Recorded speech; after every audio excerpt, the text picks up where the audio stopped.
They were asking, you know, some of the fans too asked me whether I was going to wear the black mask. The difference with the black mask is that they're not getting the ball because I couldn't see outside the mask. So I was like, little do you guys know, you're like, oh, the mask man, the black mask. I'm like, I scored that many because I just was looking at the basket. So a lot of my peripheral vision and driving, I could only see what's in front of me. And that black mask, like, it just takes away the vision. So I'm just like, oh, it's basket. Like, this is just the best case scenario. Well, they're dialed in. They're well coached, obviously. Brad's amazing. I think Jaylen Brown in his second year has made huge strides. They add Tatum, so you got another long arm guy who can switch. And their bigs are really smart. Horford and Baines are really sharp basketball players. It sure looks like Boston is the team of the future in the East. I mean, with their assets that they still have, and their young talent, and their coaching, and Kyrie is amazing. Kyrie Irving donning a mask, looking like the woke knight rises, and Steve Kerr saying the Celtics look like the team of the future. Welcome to SI Now Live. I'm Robin Lundberg. One of the reasons this NBA season has been so entertaining is all the player movement in the offseason. Perhaps most notably, Kyrie to Boston. And for the most part, Kerr is right. Really, the Warriors are the team of the present and future. But the Celtics are the team best constructed to go against them, with their length, youth, interchangeable pieces, and coaching combined with a go-to creator. Of course, adding to the intrigue is whether they will even be able to seize control of the East from its reigning champ 7 years running, LeBron James. The Celtics put a 13-game winning streak on the line against Golden State tomorrow. The big story today is the latest college football rankings. And to go over those, I'm joined by our college football analyst, Pete Mundo. And Pete, we get the rankings. Number 1, Alabama. Number 2, Clemson. Number 3, Miami. And number 4, Oklahoma, followed by Wisconsin, Auburn, Georgia, Notre Dame, and Ohio State. Which team do you think is most upset by the new rankings? Robin, the Oklahoma Sooners should be infuriated by these new rankings. First off, you look at what's going on with Miami. They get a couple of good wins, but this is a Miami team that hasn't played a winning team on the road. Oklahoma has 2 top 11 wins on the road in Oklahoma State and Ohio State. They're sitting there behind Miami, which makes no sense to me. On top of that, you look at this Clemson team that's good, but OU's loss to Iowa State is a better loss than Clemson's to Syracuse. We talk all about, well, Kelly Bryant was missing in that game, therefore it shouldn't really count, or that loss should be not as bad as it was. That's not how football works. Guys are injured all the time. Kelly Bryant's not the reason that team is 9-1 and sitting at 1-2. So the Oklahoma Sooners, who have 3 top 11 wins, nobody else in the country has that, should be very disappointed. Also, a weird thing that Kirby Hocutt said on Tuesday night was that he really likes the defenses of Miami and Clemson. That's great, but Oklahoma's got the best offense in the country. I realize the defense isn't outstanding, but this is the Heisman favorite, one of the best offensive lines in the country, great skill position players, and I don't understand why now defense is valued more than offense. Let's go over some of the resumes. We'll go over the top 2, Alabama and Clemson, starting with Clemson. Speaking of defense for Clemson, they have a pretty good one. They are number 1 in sacks. What they've done so far this year, 4 wins over ranked opponents. Of course, they're the reigning champs as well. They still have the ACC championship to go. If they lose to Miami, though, does this set them up as the top 2-loss team in the country? Well, it's going to be interesting. It depends what happens with Auburn if they win out. I think it could, because they really like that non-conference win over Auburn early in the season. And head-to-head does matter to the committee. It's in line with championships won. But we saw last year with Ohio State getting in when they didn't make their conference championship game, even though they lost to Penn State, who won the Big Ten title. We've seen this play out before. It played out that way last year. So with all the love Clemson's getting right now, if they go into that ACC title game and lose on a last-second field goal to Miami, I could very well see the committee saying, well, we really like the rest of that resume. We slide them down to 4, maybe Oklahoma, if they win out, they're up to 3. It wouldn't shock me one bit, but I really think this Clemson team is being overrated. I don't understand the love behind Kelly Bryant and that loss in the Syracuse game, and Kelly Bryant being the reason for that. He's one of the least efficient passers in the ACC. He's not the reason they're one of the top 2 teams in the country according to the rankings.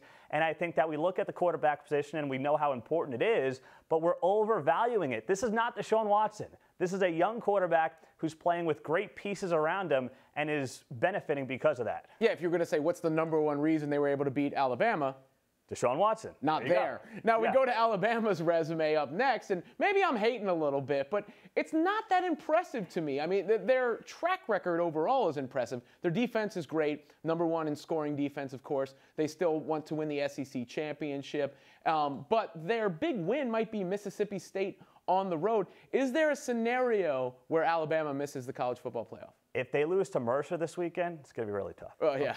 But is there a realistic scenario yes. where Alabama misses the college football playoff? There is. They got Auburn, of course, in a couple of weeks in the Iron Bowl. Then they'll play Georgia in the SEC championship game. If they lose to Auburn, and then the SEC championship game is Auburn against Georgia, those two teams play a really tight game. Those are better resumes. You mentioned it. That Florida State opening game win is not that spectacular. Francois went down. I know they were dominating before that, but maybe the Mississippi State game this past weekend is their best game, and even that was not a dominant performance. We're seeing the lack of linebacking depth starting to hurt this team a little bit. That is the core unit on any Nick Saban defense. So we're starting to see a little bit of holes here on this team, and can Jalen Hurts, who had to bring this team back, continue to do that over these next 3 weeks with two really tough opponents? Not this weekend, but with Auburn and then the SEC title game. It's going to be very difficult for this Alabama team. Pete Mundo, our college football analyst, thanks for going over these resumes and really shredding them a little bit. Anytime.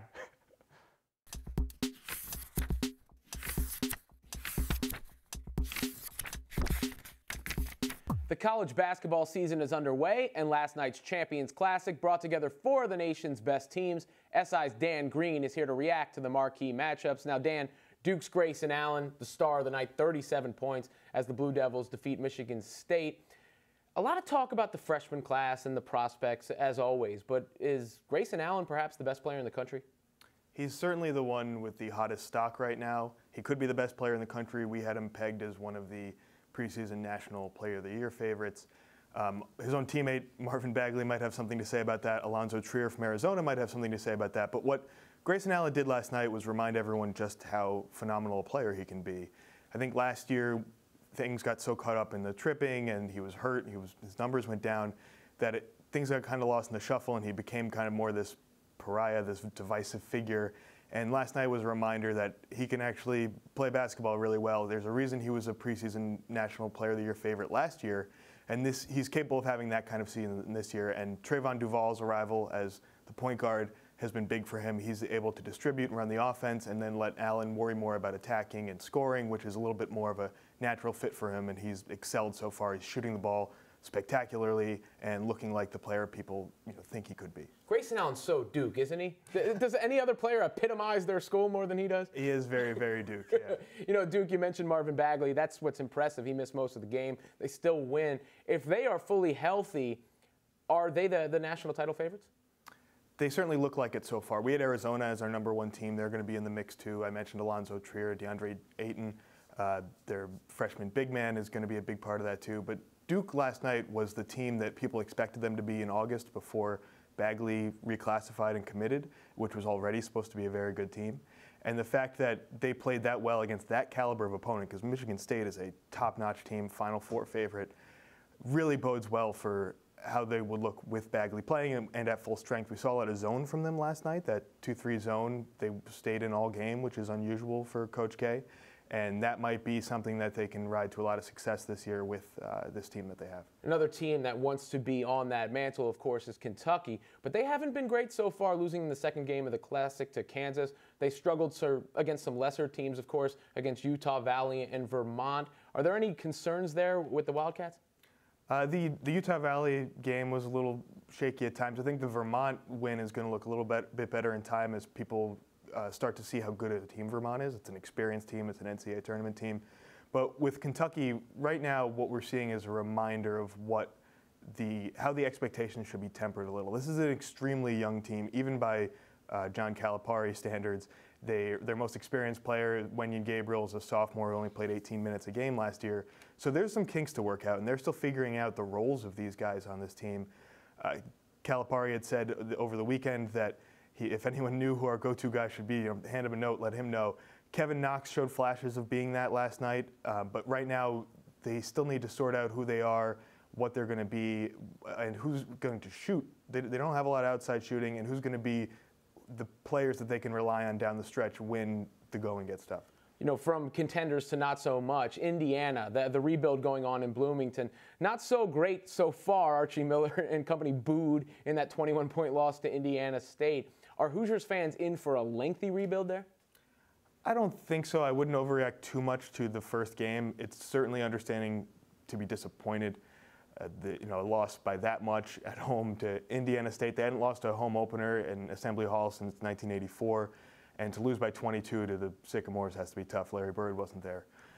But the other thing to remember is that Indiana State shot preposterously well from outside. It was one of those games that kind of got away from Indiana. This wasn't supposed to be a total rebuild. They were expected to be a possible tournament team this year. And so I think there has to be a little bit of patience exhibited, even though I understand the frustrations of the fan base with that kind of expectation. But Archie Miller is an outstanding coach. What he was able to do at Dayton and do consistently was extremely impressive. It's not till next year that he's going to have his first full recruiting class in. So I think give him a little bit of time. I mean, by Big Ten play, they can have a lot of things sorted out. But I certainly understand why people might be frustrated getting off on the wrong foot to a new era. Thanks, Dan, SI's college basketball analyst. We'll talk to you as the season rolls along. Thanks for having me. Meanwhile, the greatest show on turf. Everyone knows those Rams. But how does this year's team compare? Check it out.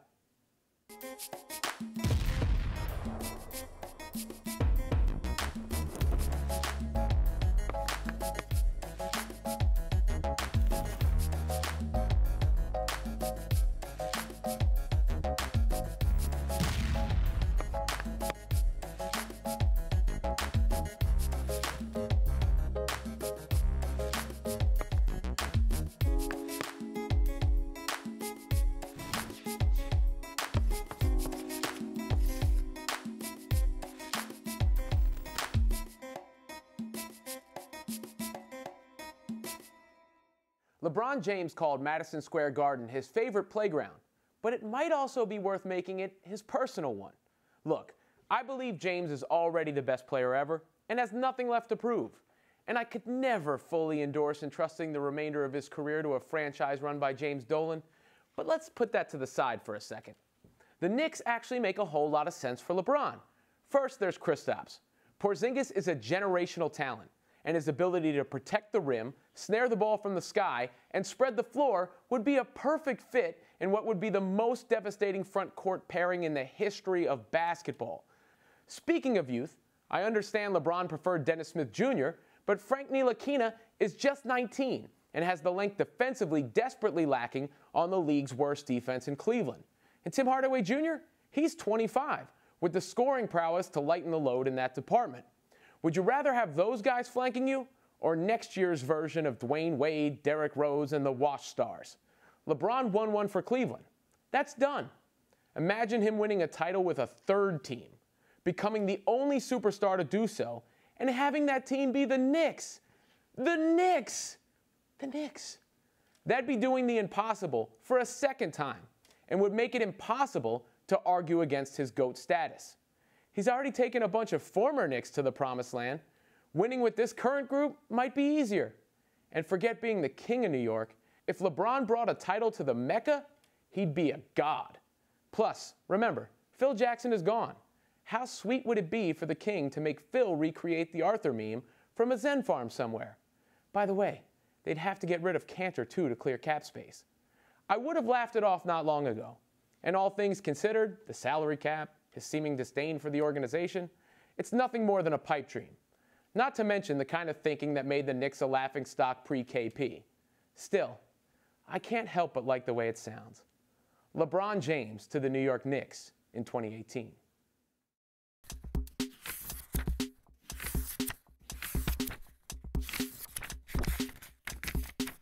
I'm here with Bob Saget, whose stand-up special 0 to 60 out now, Amazon, iTunes, other digital streaming services as well. It's on every platform. It's on subway platforms, but it is on everything. It's like on Google Play, Dish, I don't know. Things I didn't even know exist. Spectrum. It's in suppository form. You can get it anywhere. Now, you've had an interesting career from... And continue to. The whole, yeah, that's why you're here, right? Right. From the wholesome of America's Funniest Home Videos, Full House, right. How I Met Your Mother, yeah. to some of the other stuff, Half-Baked and Entourage. What do people come up to you in public about more often? They say everything now. I started when I was 17 doing stand-up, and so I didn't get a job till I was 30. I got a Richard Pryor movie that was kind of an R-rated movie when I was about 26. But then the rest of it was family TV for about 8-9 years. I did a game show for a while there, and I like doing family stuff. You know, you don't have to worry about me cursing here. I'm a professional like you are, except I don't know sports like you do, and I envy you tremendously. Well, what do you know about sports? What's your go-to sports team and or factoid? I love volleyball. Any team that goes near it. I'm happy. I'm like my mother. I just want both teams to be healthy. Oh, there you go. I was a little sad the Dodgers lost, but I was happy that Houston won because they needed it and they wanted it. And what they've been through this year, it kind of comes down to what community is being hit the hardest right now. So I want Puerto Rico to win every sport right now. That's kind of where I'm at. As a Dodgers fan, would you rather lose in Game 7 of the World Series or not make it at all? Well, I think because the LA fans show up late and leave early, they had it coming. But I am a Dodgers fan. I really do like them a lot. And I've gone to Houston Astros games and I'll root for anybody. I'm like a Bullwinkle cartoon. Yay! I'm happy to be there. Because you talk about sports, and with sports, there are so many real-life topics that have intersected. That's always happened, yes. But particularly now with the state of the country, obviously Colin Kaepernick versus the NFL and all those things. As a comedian, are you experiencing the same things because it's so heavy, the material, that sometimes it may not be as easy to find a laugh from it? Comedy, as you know, as everybody knows, is where people are turning to rather than their newscasters. I mean, I would rather watch John Oliver, Stephen Colbert. But the truth of it is, we need distractions. We need to be entertained. We also need the social commentary. We also need to know at the end of the day that we're going to get through all of this, that all of these things that are happening to all of these people, especially where people are really being hurt and people really need to be helped, we can do everything we can. We can financially help. We can even go there. We can talk about it. And sports is a wonderful sidetrack, you know, as long as teams aren't at each other. You know, if you go somewhere and towns are booing each other, that doesn't help. That's a bit divisioning. Yeah, Is that a word? It's not that. I mean, it is that serious, but it's not that serious. It's not that serious. One of the beauties of sports, right? We treat it like it's the most important thing in the world when it's really completely trivial. And yet it means everything, and that's a good distraction as long as there's no violence and there doesn't seem to be. We've been fortunate. I grew up in Philadelphia, so I was there when the Flyers won the Cup. So that was when they were the Broad Street Bullies. They were beating that crap out of each other. Did you boo Santa Claus? No. That's a good one, though. I was in Oxford Circle when they came down with the cup, and the fans did get out of control, the ones that had teeth. But it was wonderful to see that a team come back that has not had a win in 10 years is an exciting thing. You know, Full House, the credits featured the Golden Gate Bridge very prominently. Do you root for the Warriors? I did for a while. I really did for a while because I had to, because I was in character. And also, not many people know this, when Full House started, I was a sports announcer. And then they started to give me names of teams, and I couldn't pronounce them. And they said, let's make him a morning talk show host, Wake Up San Francisco. So they straightened that out right away. Sounds like you've been busy. 0 to 60 is out right now. You can catch it on Amazon, iTunes, other streaming platforms. Bob Saget, thanks for joining us. Thank you, and thank you for saying streaming platforms and not getting me in trouble.